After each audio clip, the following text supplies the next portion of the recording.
What's going on, beautiful people? This is Mike with the 1% Mindset Podcast. We are on episode, what are we, 131? I had to take a look at the screen. We're on episode 131 of this podcast. First and foremost, if you don't know who I am, if you're just listening to this podcast for the first time, first and foremost, just thank you for tuning in. I'm extremely, extremely appreciative as I've done this podcast over the last, what are we on? I think I started this in 2018.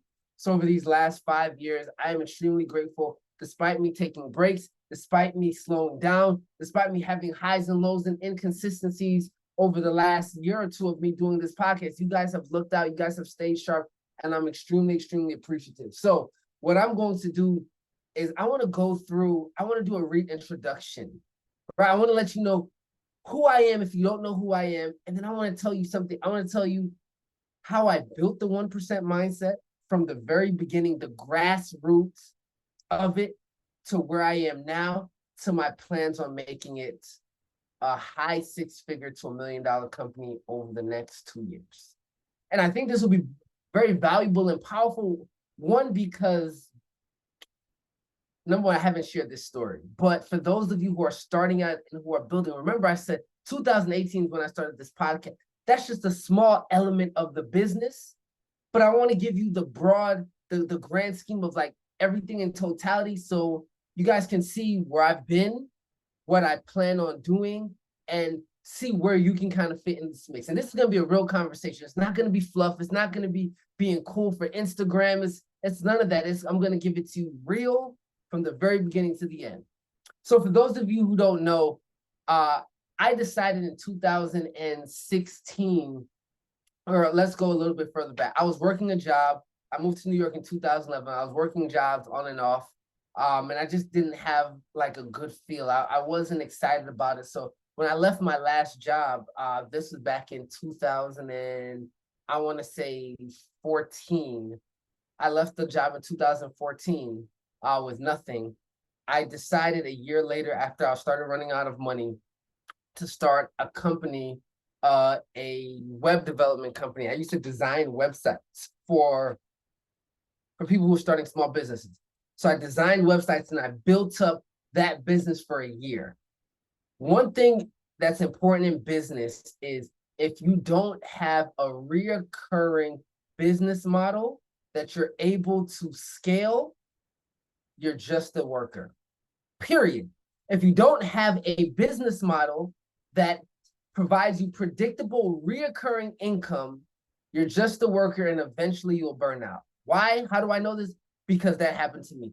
I was always banging out calls, trying to get clients, building websites onto the next one, building websites onto the next one. I didn't provide any kind of service that provided me a reoccurring income, a monthly payment. So I did work one time for a client and I let them go. One time for another client, I let them go. And I continued to do that. And then I realized, man, what I'm doing isn't sustainable because I didn't have a predictable model to bring in clients, not only bring in clients, but retain clients on a monthly basis. So after that year burnt out, after that year, I met my mentor, one of my mentors. His name is Anthony Manai. He's doing a lot of amazing work to this day. I met him and I said to him, man, I'm burnt out. I don't know what I'm good at. At that same time, I started a job. I was a teacher in residence for a year at a charter school in Brooklyn, New York, in elementary school. So as I'm working this job, this is helpful because it's providing me some income, right? So for those of you who don't think 9 to 5s are helpful, or in my case, at that job, I was working 7 to like 4:30. It saved me. It allowed me to pay Anthony every single month. And I started to find what worked for me, right? I started to find some kind of passion and started to get ideas. I didn't have the financial pressures of life because I was working. So I started working him in 2016, just figuring things out, just trying to figure things out. And I've told this story before. And I had a book club that I was running every week. Every week I would record it. I would have guests on. And I was reading this one book that basically changed my life. It's called The Slight Edge. And when I was reading and I was doing these book clubs with some friends, right? And I was doing this for years. The Slight Edge, I noticed people weren't reading. right? They weren't reading consistently.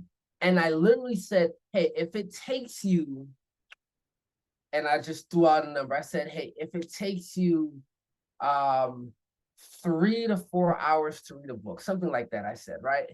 3 to 4 hours to read a book. And there is 300, and you know what? Let me actually look this up, right? Because I don't want to make this up. So look, there's 24 hours in a day, 30 days, 720 hours, right? So there's 720 hours in an average month, right? And I said, if it takes you 6 to 7 hours, that's what I said. If I said it takes you 6 to 7 hours to read a book, right? I'm asking for less than 1% of your month. I said, I didn't, not 1% of your day, not 1% of your week. I'm asking for less than 1% of your month. And when I told them that, I was inspired, right? Because although I was reading, I wasn't spending the necessary time to read 6 to 7 hours. I would bulk read. I was like, man, let me read 2 hours here, and I would skip a couple of days. And I was talking about consistency. And in that space, I decided that January to do a video. And it was called 1% of your month. And the video was basically saying, if it takes you 6 to 7 hours to read a book, and there's 720 hours in a month, I'm asking for 1% of your month to do better, to be better, to get better. Would that make sense to you? And it resonated so much with me. And I put it on Facebook, right? And Anthony's like, yo, put this on Facebook. I put it on Facebook. Again, had no fans, no followers. I wasn't doing ads or anything like that. And he said to me, he said, put it on Facebook, see what happens.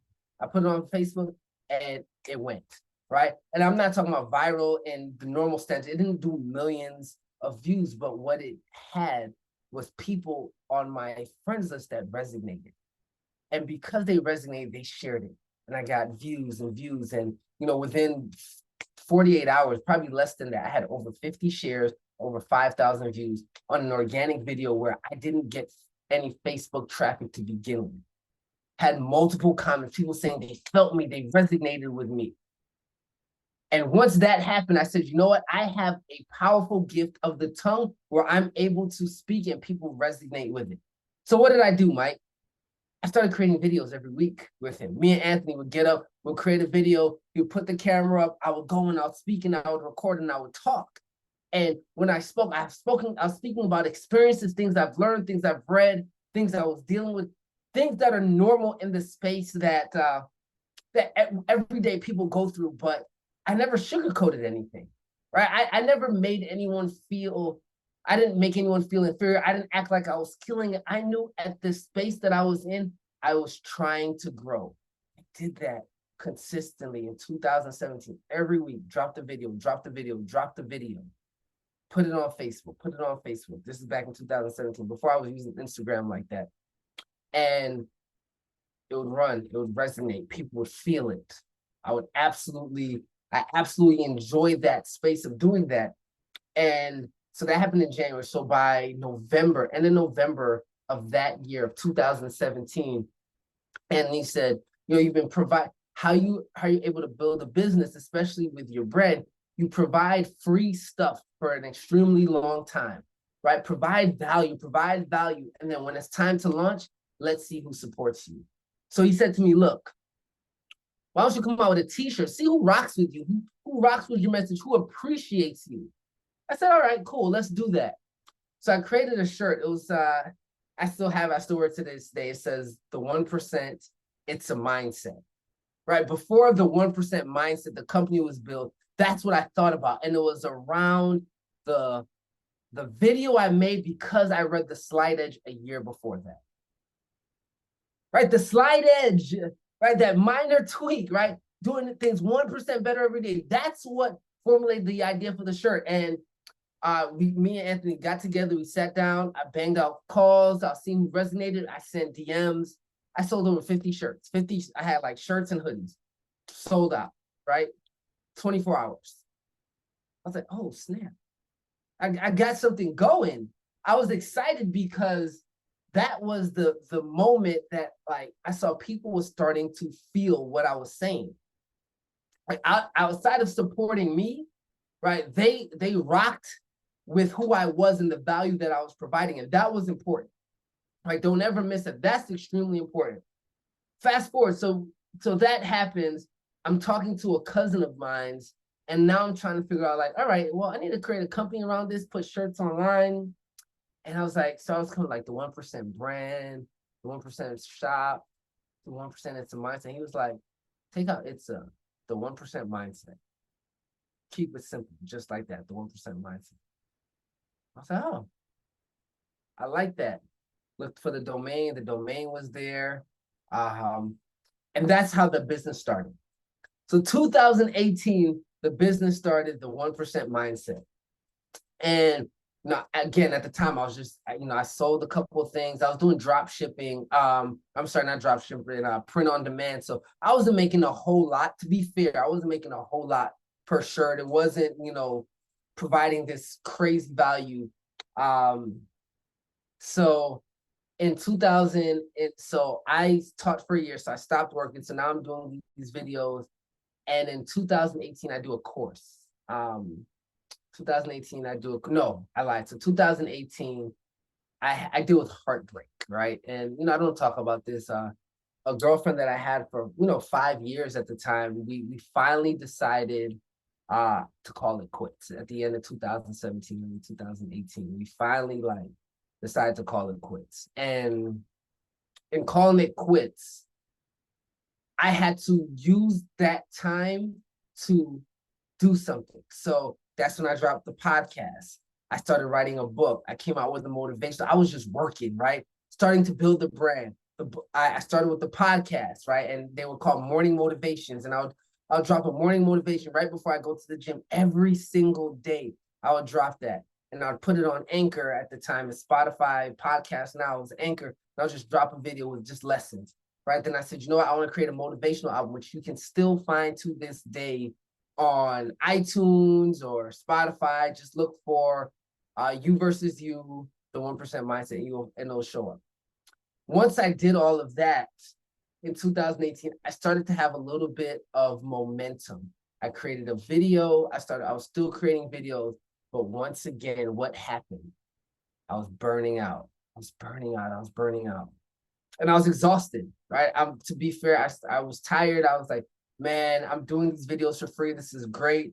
But what happened again? Financial pressure, no money, stuff I'm dealing with now. So now I'm looking for little gigs to try to supplement my income. Happens the end of the year, a lady by the name of Tanya Parrish. She has the Paris Foundation. So definitely go support it. It's a nonprofit that really works with young people for STEM, science, technology, engineering, math. She said, I love what you're doing. I think you have the potential to be a coach. So you have the potential to be a coach. But right now, I want you to take this course and go through it, right? It's a 3-part program similar to Landmark and all these other things, right? It's a social emotional learning, leadership development course. And I go through all 3 parts, of it, right? And figured out how to raise money. I get money, I borrow money. And during my last part, I meet a guy, and he said, "Man, I'm happy to support you, and I know you work with youth. I'm at the time. He was at the time like a national youth director of an organization. And he said, "Look, what kind of programs can you do, right?" And I was like, "Well, I've run youth programs before, which the year before in 2018, that was where I made money. I didn't work for somebody. I run youth programs, entrepreneurship programs, and I've always worked with kids throughout my life, whether it's through college all the way up." So he said, "You know what? I'm going to give you 2 contracts from my organization that I think would be beneficial to you and you can utilize it." So I said, perfect. That's great, right? This is the first time ever, and God bless him, even though I don't speak to him now. He gave me my first contract, which was, I want to say it was 16,000. I want to say it was $16,000, right? I had to take the train from Brooklyn to the Bronx. Took me probably an hour and a half for, let's call it 6 weeks, 6 to 8 weeks, once a week, once or twice a week. I can't remember, to be honest, at the time. And I worked with them for a couple hours. I made 16 grand, right? And I was like, wow. And again, I didn't get the money right away, right? 16 grand. The second contract he gave me was for $24,000, and I had to work with these kids Monday through Thursday, for about, I think I did like 6 hours a day for 6 weeks, right? 2-hour trip back and forth. So he gave me a 16K contract and a 24K contract. In that space, right? He ends up getting fired from his job, right? So now he's under the gun.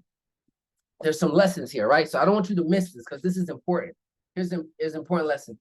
So he now comes to me and says, yo, Mike, right? I think we can do this together. I love what you're doing. I think we can like team up, formulate something. He goes out, he gets a contract that he works on his own for like maybe 18 or 19 grand. No big deal.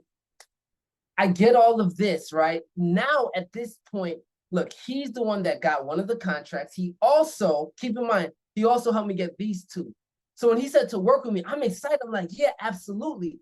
What did that do for me, right? It put me in a space where I felt like I couldn't get these contracts on my own because he helped me get them. He helped me acquire them. He gave me two of them when he works for the company, and then he got the other one while I was working the other two. So in that space of what happened is I started to have a dependency on him because I didn't quite learn how to do it on my own, and I was just working so hard during those contracts to fulfill the contract so we can get it again. That's the reality. Now, however, the problem with that, or I don't want to necessarily say the problem, but one of the things that plagued me in that space was he started to become a little vindictive, right? To where he knew that at the time I needed him. So he had all these ideas and he started to belittle me in a way like, what are you bringing to the table? What are you doing? How much money did you actually earn this? And started to get in my head to the point where I said, I can no longer work with you. I can no longer work with you. And he manipulated the situation. We end up using someone to kind of mitigate the situation. And although, in my opinion, right, because we spent a lot of money on counseling, we spent a lot of money on like office space, all of these things where a lot of that money that was made, it was spent right back into the business. With a lot of the times I didn't have a say in it. Long story short, all that money came spent out, and then I said to him, you know what? Because of backup, he started manipulating me in the situation so much where he said, you know what? I'm not working with you if you don't do this, this, and this. So I started to do things and do work that I didn't want to do because he made it seem like I won't work with you. And again, you're coming from somebody, I had a scarcity mindset. I never saw a $16,000 check before. I never saw a $24,000 check. I didn't. So when I started to see these checks, I started to glow because it wasn't in my radar to say like, oh snap, this means something. This is good money. I didn't know that. I didn't know that. I didn't feel that. I didn't understand that because I never had it before. Right. So when he started to do these things, I said, like, man, I need him. And he knew I needed him based on how I was moving, how I was acting. So he took advantage of that situation. And it bothered me so much. I remember I had a speaking engagement for the Kappa League, and I was the guest speaker. And I spoke, and I was like, I bombed. They were kind enough to give me a plaque and money, but I bombed. I sucked. Why? Because that was in my head so much. And I said, you know what? I spoke to the same cousin that helped me, and he said to me, look, if he's costing you that much of your piece, pay him out, move on. End up paying him almost $20,000 to wipe my hands clean. This was at the end of 2019. Paid him $20,000. I said, you know what? It's not worth it. Let me wipe my hands clean. And so I did that, right? I did that. And, I'm not going to get into details of what happened, right? Because everything was a learning space, right? I needed to go through all that to know that I am capable. I am powerful. I am there. I can do this on my own, right? I don't need anyone to do anything, right? I'm good enough. And that was something that I had to learn. I didn't feel that I was good enough to get it done. So because of that, it showed up in how I was treated, how I was being manipulated, how I was being moved. So once I paid him $20,000, I said, you know what? This will never happen again. I'm either gonna live or die by what I have. 2019 ends, he's paid off, I move on. 2020 comes around, right? And other stuff happened, but that's not important. 2020 comes around once that happened, at the end of 2019, I was starting to send cold emails. Hey, I run this program. I've had success with this company and this company. I'm willing to do this, this, and this. Someone gets back to me. I get that contract, and I get a repeat contract. All these things happen. And what happens in 2020, guys? You know, COVID. COVID happens in 2020. What happens? All the contracts that I had disappeared. By the grace of God, Children's Aid Society. Oh, I didn't even mean to, but one of that nonprofit, Children's Aid Society, which has been absolutely amazing, and I've been working with them now for 2020, 2022, for the last 4 years. They say, we're going to do this virtually, right? And you have the opportunity and the ability to work, with these kids virtually. How much do you want? Right? Again, I'm being transparent with the numbers for new people. I didn't know at the time, right? I was like, virtually, I didn't have anything. I said, 14,000. Right? I think I had maybe 100 kids, maybe. I think I had 100 kids, if I'm not mistaken. And then I paid my facilitators, whatever I paid. I don't even remember what I paid them. Right? But anyway, point is, pandemic, nobody's making any money. And I was able to do that. And I said, man, so I changed my business model from in-person to virtual, just like that. And it was it was great. I was like, all right, at least I'm making some money. Right? So I do this virtually. It works. It's working. Mindset again, right? Thankfully, in 2019, I saved a lot of that money, right? Outside, after me paying him off and paying out everything, I didn't really spend too much money, right? I was fortunate. I had, at that time, which I don't have anymore, I'm being honest, had about 50K or so in the bank, just kind of hanging out. So I was able to use it in 2020 to kind of survive, right? And pay things that I need to pay for while making that little bit of money. And then as you go forward, 2021 comes around, right? And I'm giving you the trajectory of business, right? So in 2020, I made money from Children's Aid Society, and I did like little small gigs for like the library and stuff like that. So when 2021 comes around, what's on my mind? Man, right? Corporations control like the money. If that's not working, how else am I going to make money? I can't just do business to business. I need to do business to consumer, because sometimes consumers still have money. They may still want to be coached or whatever. So what did I do? I invested, don't laugh at me, $28,000 on coaching. 28,000. I wanted to learn how to, what's the word I'm looking for? How to create courses for course creators. Well, how to mentor course creators and coaches to have them get their stuff out, to be bigger. What's the word I'm looking for? To be better content creators, to get their message out, right? I wanted to be known for that, right? I had like the mental abundance. Of course, everything I've done has been around like mindset, right? $28,000. I'm not saying the information wasn't good. It wasn't $28,000. That's the reality, right? So what ended up happening there? I lost money, right? I lost $28,000. This was between January and March of 2021, immediately, just like that. So now I'm burning through money again. At the time, like, yo, I'm investing in me. I'm investing in me, right? So I'm just buying courses. So just to be honest, 2021, I probably spent easily over $30,000, $35,000 in like personal development and courses to be better. But it wasn't just that, to be honest. It wasn't just like the courses that I was using. It came from a place where I was ultimately afraid that if I lost it, or I need to figure out, like, I was like, man, I have to do everything, because if something like this happens again, I don't want to be in that same predicament, and I don't want to lose it, right? And that was huge for me.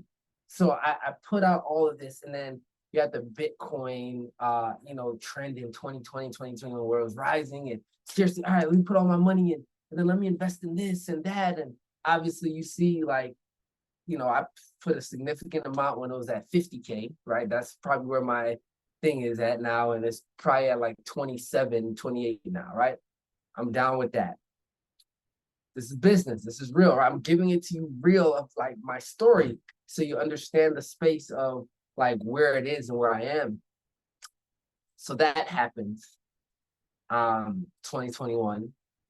And now we're wrapping in 2022 now. And I'm sitting here, I'm thinking, all right, what is, obviously in 2021, I get the Children's Aid contract. I double up, which is great.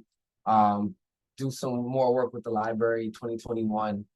And now I'm thinking like, what else can I do to provide value? So I come out with a couple courses. Here's a lesson that I learned about me when you're coming out with things. I'm good at creating content. I'm not good at promoting me. Why? Like, because I feel like I'm not where I need or want to be to promote me, right? Some people can fake it till they make it, and I can't do that, right? I can't sit on a car and be like, yo, killing it, and it's not my car, right? Or take a picture. Like, I can't do it, right? So things that I was posting was real. So I had a skit, again, scarcity mindset and, lack of abundance. And it never allowed me to create a space and a place that I could promote me in a real way. I couldn't. 2022 comes around, right? So that's 2021. 2022 comes around now, right? Like I'm tapped. Not gonna lie to you, little tap for money. Again, right? I mean, I'm okay, right? I had the Children's Aid contract. I definitely don't have 50K in the bank at the time. Got some assets in Bitcoin that was stumbling. I've also had what's the word I'm looking for? I'm also in a place where I'm trying to figure out what the next, investing in certain things, trying to see if I can make money. Definitely didn't happen. Money locked in places, money lost on scams. Just, everything that I did was like, man, how can I make money? Because I don't want to be broke. So once 2022 hits, I get this contract again. Nothing fancy happens. Throughout this process, again, personal life changes, right? Told you I go through a heartbreak. One of the things I learned in this heartbreak, and this is a real conversation, is I didn't fully get over my relationship, my 5-year relationship, and I moved on to something else. And in me moving on to something else, I didn't give myself real time to heal. So somebody who was a great friend, they fed my loneliness, and we ended up being together and even engaged at one point. But it wasn't that she was a bad woman. She's great. I've always said she's going to be a great wife to someone. It was, I wasn't ready for that. That's not what I wanted. I wasn't healed. And because of that, it didn't work. And I didn't understand it at the time. I didn't understand me not being able to really address my loneliness issues and being with myself, how much it affected her, how much it affected my work, how much it affected my life. Right. So that happens, that ends, a few years back. And again, I'm married to my work and just trying to be better. But from a personal standpoint, that did affect me. Right. So as I'm moving on and, we're in the middle of, 2022, I continue to just handle and be with myself and just kind of take it easy and find me and just find my work. I meet someone else and she's absolutely amazing. And by this time, I'm not saying I'm completely healed, but I've done a lot of inner work on myself and, I've been able to grow and do things. So as going to 2023 now, same situation in terms of, the contract that I've gotten, and I've been able to do well, with the contract. I brought on someone who's been absolutely amazing for me to kind of help in the company growth, and we've been partnered up. And I met a phenomenal human being who's now going to digitize all of the content I have, digitize it, create it in a space and a place where we can accelerate to the next level. So how am I going from what I did to 6 to 7 figures? The plan is to digitize everything I have, create autoresponders, create a system, right? All systems must be in place. one of the things that I learned in business is this. It's impossible to continue to do the same thing. You can take anybody from, what's the word I'm looking for? From any motivated teen and throw them into McDonald's and have $1 million business. Why? Because they have systems in place that allow you to create something that no matter what, this burger will sell. These fries will sell. You can have the entire staff be 18 years old and it will work and it will function because of the systems that McDonald's built in a real way.